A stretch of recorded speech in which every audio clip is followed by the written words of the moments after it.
கிறிஸ்து இயேசுவுக்குள் என் அன்பு தேவ பிள்ளைகளே, கர்த்தர் உங்களை ஆசீர்வதிப்பாராக.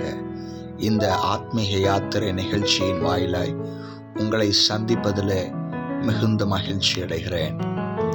நான் ஓடுகிறதும் ஓடினதும் வீணாகாதபடிக்கு எண்ணிக்கையுள்ளவர்களுக்கு தனிமையாய் கிறிஸ்துவை விவரித்து காண்பித்தேன் என்று பவுல் கூறுகிறார்.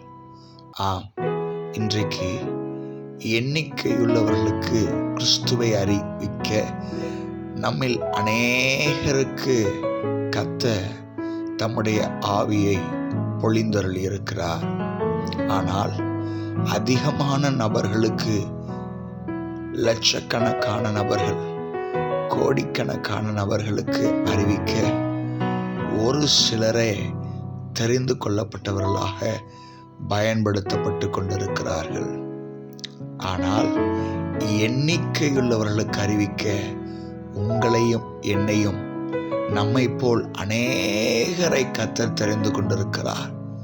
பவுலும் அப்படிப்பட்ட எண்ணிக்கையுள்ளவர்களுக்கு அறிவிப்பதை மேலான காரியமாக கருதுகிறதை நாம் பார்க்கிறோம்.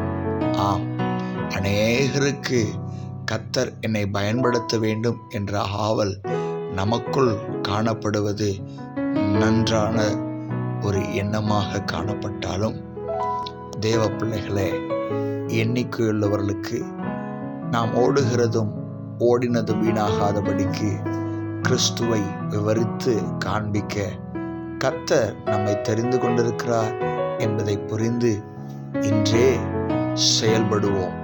கர்த்தர் உங்களை ஆசீர்வதிப்பாராக. கண்களை மூடி நாம் ஜெபிக்கலாம்.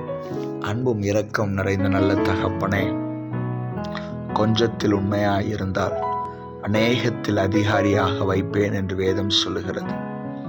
நீர் எங்களை கொஞ்சத்தில் உண்மையாக இருக்கும்படியாக எங்களில் அநேகரை நாங்கள் ஓடுகிறதும் ஓடினதும் வீணாகாதபடிக்கு எண்ணிக்கையுள்ளவர்களுக்கு கிறிஸ்துவை விவரித்து காண்பிக்க எங்களை தெரிந்து கொண்ட தயவுக்காக ஸ்தோத்திரம்.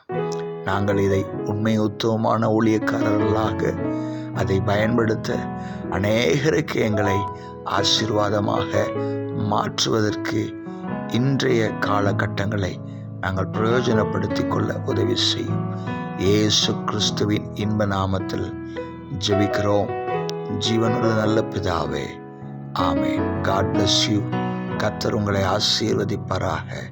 ஆமென்.